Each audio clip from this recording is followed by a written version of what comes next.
Welcome back to the channel, everybody. Today I have a pair of watches I want to share from Sangamon Watch Company. There's a real great story behind this brand, and I highly recommend you check out their website and read all about them. I'll leave a link in the description. There's two groups I want to thank for making this review happen. First is Sangamon Watches for their generosity in providing a watch for review. Without their support, I wouldn't have a watch to review.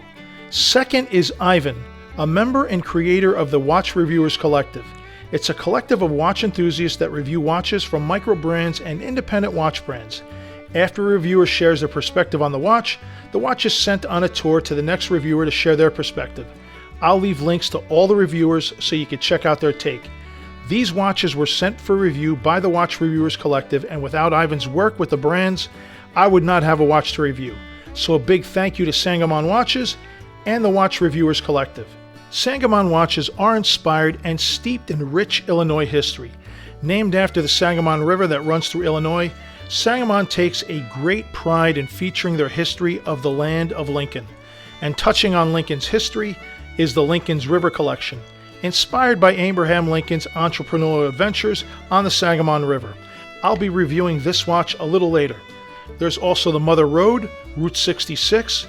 These look awesome with their 5-spoke rim-looking dials and the rally straps. Route 66 starts in Chicago, cuts through 300 miles through Illinois, before eventually cutting through the southwest into Santa Monica, California.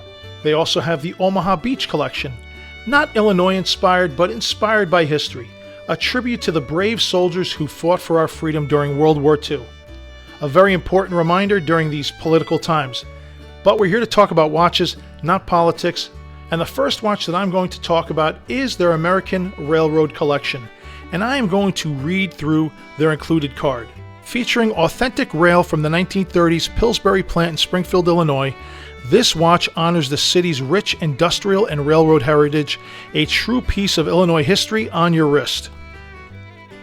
The American Railroad Collection features an authentic piece of local railroad track that once served the Pillsbury Plant in Springfield, Illinois, dating back to the 1930s. The historic rail played a vital role in transporting raw materials and finished products, supporting both the plant and the local economy for decades. Thank you to Jay Smith, Polly Poskin, and Chris Richmond from moving Pillsbury forward for preserving the rail and contributing to our collection. Their generosity allows us to share a tangible piece of Springfield's industrial and railroad heritage to you. So this watch is proudly designed, engineered, assembled and tested right here in the USA in Springfield, Illinois. They state here that the watch is made from 316L stainless steel. I highly doubt the railroad tracks are or were made of 316L stainless, so the authentic piece of railroad steel is this awesome chunk of steel with laser etching of the watch's serial number, American Railroad, the Sangamon logo, and a laser etching of the Pillsbury Doughboy from the Pillsbury Plant this rail was harvested from in Sagamon's hometown of Springfield. The card also states a case size of 39 millimeters, 10.85 millimeters thick, which is pretty specific, sapphire glass, a mechanical movement, water resistance to 3 atmospheres, and a case back that's a see-through exhibition back. We'll certainly take a look at those specs later. The packaging is nice. It's elegant and vintage, like from a bygone era. A blue felt jewelry bag with the brand's symbol, and inside is a very nice brown leather case, debossed with the brand's signature, and what looks like a brass zipper. Elegant and vintage. Once opened, there's a few cards. Leave a review, a $35 off coupon, how to get the watch repaired, and an awesome heavy metal warranty card. There's also a little envelope with a folded card that tells the American Railroad story. Now the watch. It looks like a 19th century pocket watch a train conductor would wear, with Sagamon's choice of font. Elegant, vintage, and modern. Touching on their stated dimensions, I did measure 39 millimeters across, but since they were so precise on their measurements of 10.85 thickness, not 11 or not even 10.75, I measured a thickness of 10.3 millimeters, a half millimeter thinner, splitting hairs really. The lug to lug is 47.5 millimeters and the lugs are 18 millimeters. The strap is an 18 millimeter white stitched leather that tapers down to 15.5 millimeters. Back to the dial, we see always on time printed at the bottom, a great touch. The tracks laid out in every direction is awesome. And keeping this watch from being a grayscale are 5-minute markers around the dial in red. It's beautifully polished everywhere. Sandwiched between 2 layers of sapphire crystals, you have the stunning movement. An automatic watch with a micro-rotor. And that micro-rotor is decorated with a laser-etched steam locomotive with American Railroad written below. Excellent work, absolutely beautiful machining all throughout. Now the card only stated mechanical movement, no mention of the actual movement. And when I dropped this watch on a time grapher, this watch clocked in at 0 seconds per day with a beat rate of 28,800 vibrations per hour. I didn't see that mentioned on their website either. If you pull the crown out once, you can feel and hear that there is a ghost date position. Pull the crown out once more and you could see that it doesn't hack. So what is it? A non-hacking, high beat, ghost date, thin micro-rotor automatic that's also affordable? My guess is that it must be a Hangzhou 5000 running this watch. I get that an American company might have some hesitation in sharing it's using a Chinese automatic movement, but that's a damn fine movement, and their personal attention to assembling it and testing it to where it's dead on is impressive. I wouldn't be concerned. And this watch has another trick up its sleeve. It's lumed. Not the brightest lume, it's not going to shine all night, but it is lumed nonetheless. So this watch gives you industrial age vibes in an ultra modern 21st century packaging. So the next question is, how will this watch look on my 7-inch wrist? My floor is usually 40 millimeters. Time to find out. And here it is. It doesn't look bad at all. Personally, the size is not my style. I've only got 2 or 3 positions left on this strap if I squeeze it kind of tight. But the design is 1000% my style. I love this watch, and if it were bigger, it would be a no-brainer. 42 millimeters with a 20 millimeter strap that tapers down to 18 would be a dream. However, for some of you gents with 7-inch wrists or smaller, it's a home run, especially for the price. This white dial is priced under $450. I don't have a micro-rotor in my collection, let alone a high-beat micro-rotor in my collection. I'd be all over it for under $450 if it were just a little bit bigger. But this is a me problem, not a Sangamon problem. That's why I believe in this Watch Reviewers Collective that I'm lucky to be a part of. This will go on tour to the next reviewer in the collective, and he may have a completely different take on this watch. I say may have, but it's safe to say that someone in this group will have a completely different take.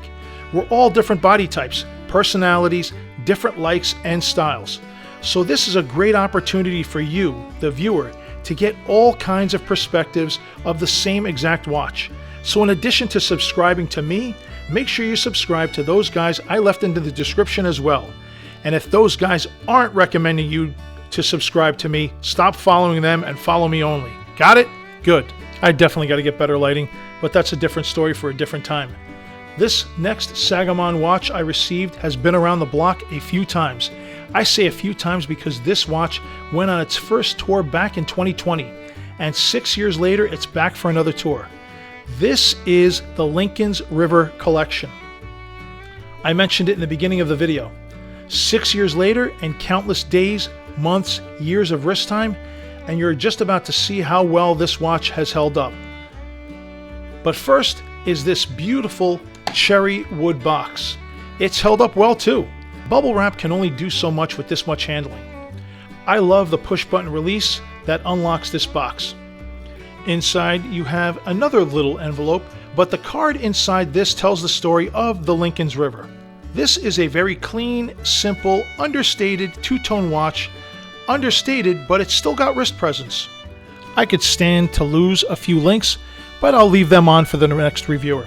Still, this watch has wonderful wrist presence. You can kind of see that blue anti-reflective coating here. This watch has some great dimensions that fit right in my wheelhouse. A 42 millimeter case a 48mm lug to lug, 12mm thick, and a 22mm lug width. The weight on this watch with all the links is a respectable 160 grams.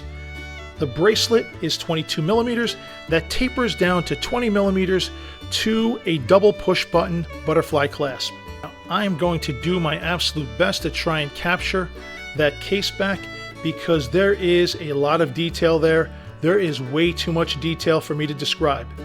The video would go on for an hour. Basically, it's a young Abraham Lincoln guiding a barge loaded with barrels down the Sangamon River.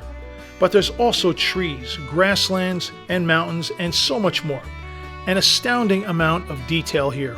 Inside powering this watch is an NH35 movement, and after 6 years of use, travel, in the back of UPS trucks, etc., this NH35 watch is humming at just -7 seconds a day. This watch still looks great and it runs great. That's got to say something about the quality of this watch. The price for this collection sits around $400. 2 years ago, I'd probably say that's a little rich for a watch running an NH35, but that's 2 years ago when things weren't what they are now. So I have no problem with the price of this watch when factoring in everything. My only criticism is the two-tone. It's not my thing, and it wasn't my thing 6 years ago. This colorway is kind of Saturday Night Fever to me. Love the movie. I'm also a huge disco fan, but I won't be busting out a polyester suit and butterfly collared shirt to go with this watch anytime soon. There's a blue dial stainless steel case version of this Lincoln's River that is real nice. I could get into that for sure. And I really hope you got into my review of these two watches from Sangamon. And if you did, take a second to like, hype, subscribe, comment, thank, share. Whatever you can do to support the channel would be greatly appreciated. Thanks again to Sangamon Watches and the Watch Reviewers Collective for sharing these watches for review. Definitely check out the collection on Sagamon's website. The entire American Railroad collection, Expedition, that blue Lincoln's River that I mentioned, and especially that Mother Road Brown are insanely nice looking watches. And thanks to you for watching, and as always, I'll see you in the next video.